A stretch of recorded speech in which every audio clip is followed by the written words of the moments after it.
Drones are an ever-growing hobby amongst 21st century society. Whether it's for amateur photography and filmmaking, or simple enjoyment, drones have taken the world by storm. While many people simply associate drones as a new age hobby like remote control cars, recreational use only really scratches the surface of what drones are really capable of. One industry being revolutionised by drones is the surveying and mapping industry.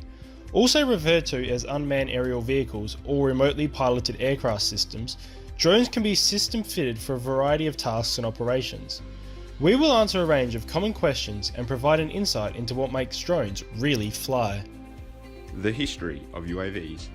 In 1849, the earliest recorded mentioning of UAVs is by the Austrian military as balloon carriers during the siege of Venice to drop incendiary devices. 1889, history's first unmanned aerial imagery was captured by Arthur Batutte, whom successfully attached a timer to a camera and the camera to a kite. Here is an image captured from the air over La Briguère, France in 1889. 1915, Nikola Tesla wrote a scientific journal proposing a fleet of unmanned aerial vehicles to save lives in World War I. It should be noted that Tesla also invented the first remote-controlled vehicle, a boat, almost 2 decades prior. In 1916, the first pilotless self-powered aircraft was designed by the Americans, initially as aerial targets and then as aerial torpedo carriers. 1959. The concern of constantly losing pilots in hostile territories led to a highly classified UAV program led by the United States. Unmanned aerial reconnaissance vehicles were used extensively throughout the Cold and Vietnam Wars for collecting aerial photography and data collection. 1973. The Israeli Defense Force introduced the first real-time surveillance drone, widely regarded as the origin of today's modern military UAVs.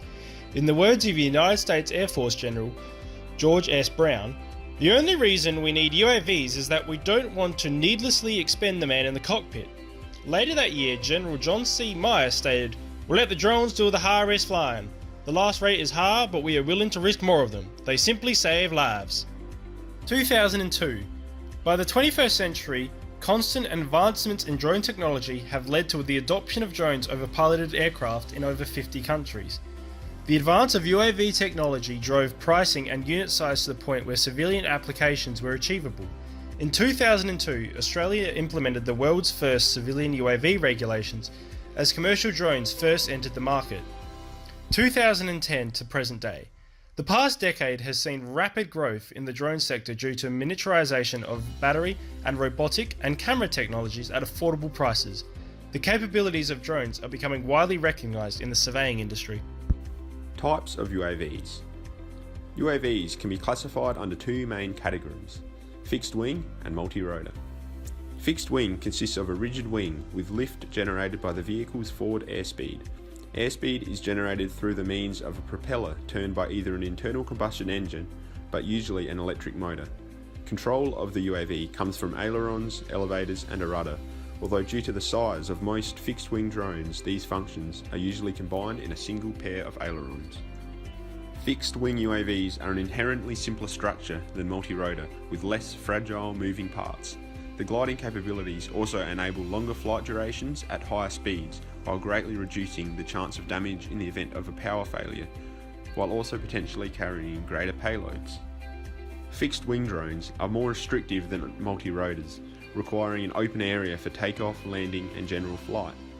Therefore, they are not suited for stationary applications, and the price point is generally much higher.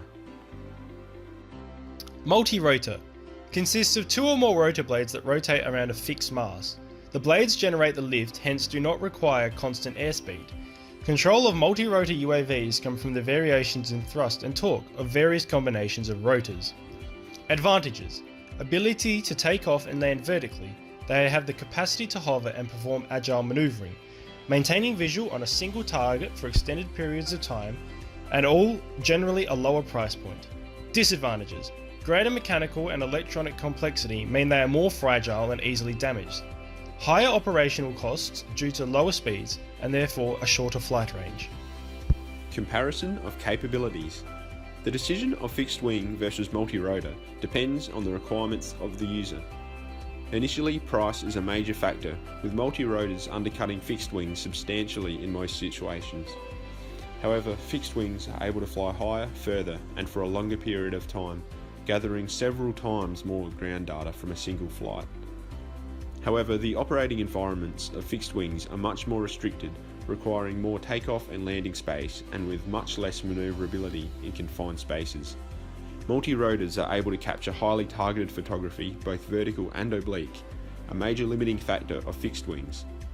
Furthermore, millimetre precision ground sampling distance can be expected with ground control versus centimetre grade precision for fixed wings. Resultantly, the choice of drone type highly depends on the scale of the subject area to be mapped. Fixed wings are well suited to large areas such as rural, agricultural, and mining operations. Multi-rotors are therefore more flexible for urban tasks such as construction, inspection, real estate, and precise monitoring. In order to successfully integrate UAV technology into a surveying application, a workflow should be followed to allow for accurate and efficient data capture. Stage 1. Flight planning. First and foremost, you must communicate with the client about what they require. What is the extent of the survey area? What type of photography is needed? And what type of ground accuracy is necessary?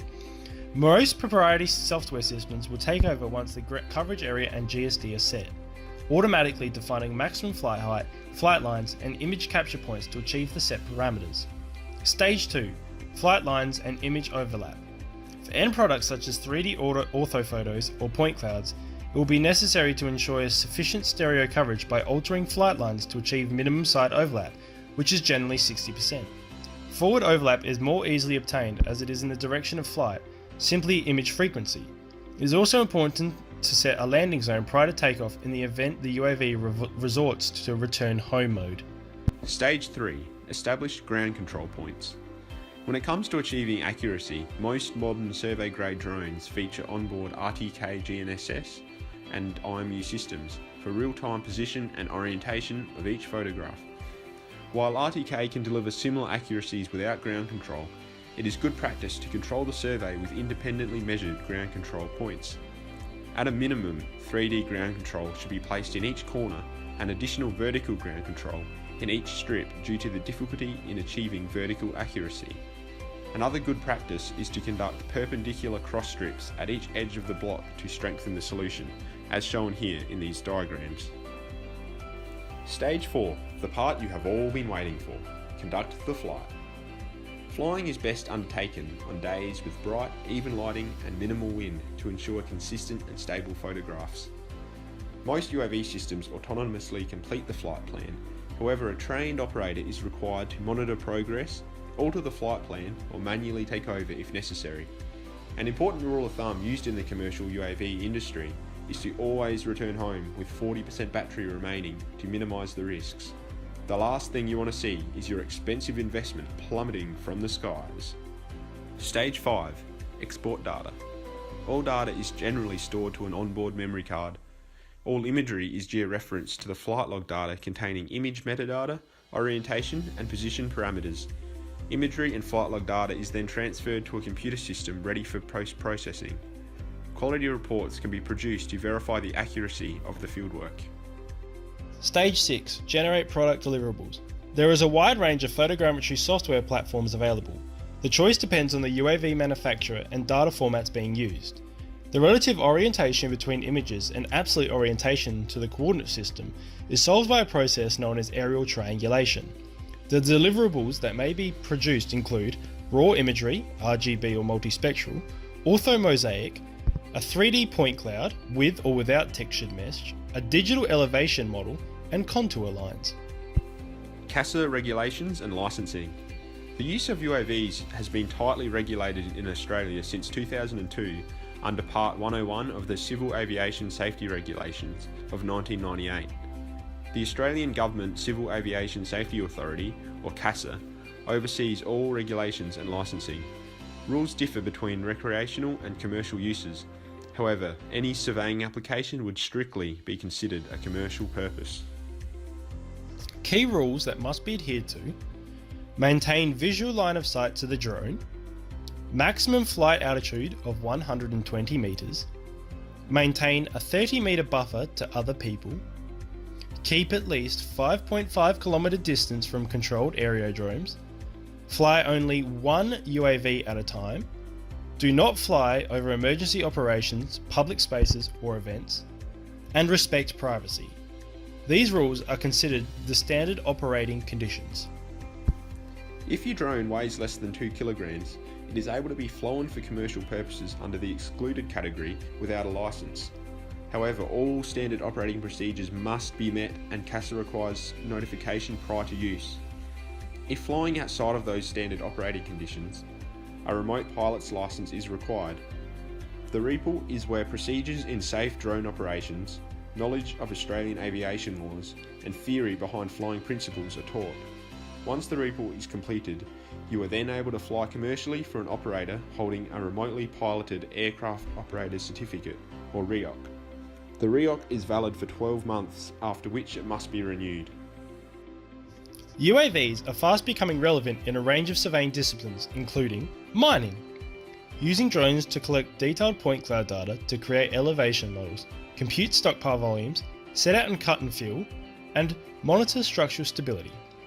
Construction and engineering, capture of BIM data to produce 3D building models, conduct precise monitoring of infrastructure and quickly undertake as-constructed surveys.